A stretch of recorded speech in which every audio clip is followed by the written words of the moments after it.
Hello bachon, let's see the question. Our question is, the diagram below represent a section of undisturbed layer of sedimentary rock and the location of fossil fuel of closely related species. According to evolutionary theory, which is the most probable assumption about species A, B, C and D?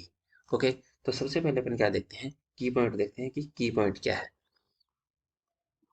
की point, ठीक है, तो की point में है, जो दे रखा है इसने क्या दे रखा है, एक सेडिमेंट्री रॉक दे रखी है। ठीक है ना, कौन सी रॉक दे रखी है इसने, सेडिमेंट्री।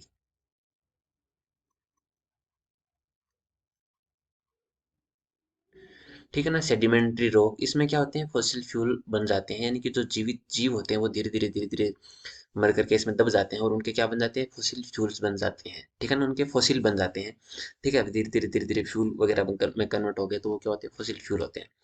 ठीक है, तो इसमें ए देखते हैं कि ए क्या है। तो species C is more abundant than species A. ठीक है ना, कि स्पीसीज सी क्या है, ज्यादा मात्रा में है, किसकी बजाय, ए की बजाय। जरूरी थोड़ी है ये, इसमें क्या दिया है, ये चट्टान का डायग्राम दिया है।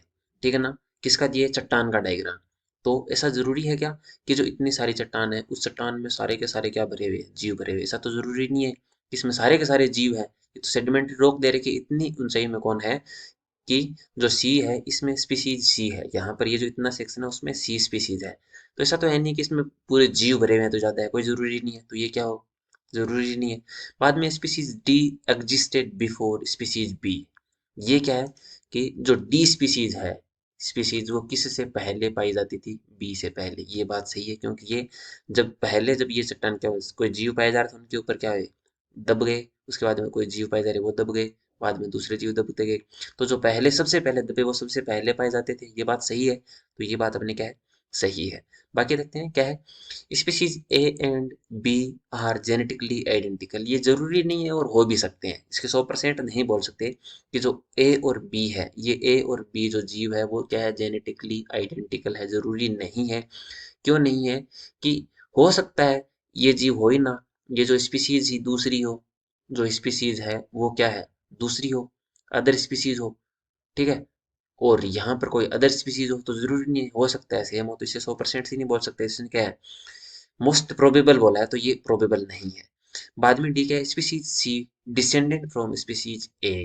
तो स्पीसीज सी है, ठीक है ना, वो क्या है, किसके वंशज है, ए के वंशज है, जरूरी नहीं है। क्यों नहीं है, अगर ये बोलता कि स्पीसीज ए सी के वंशज है तब सही हो सकता था, कि जो ए है वो किसके वंशज है, सी के।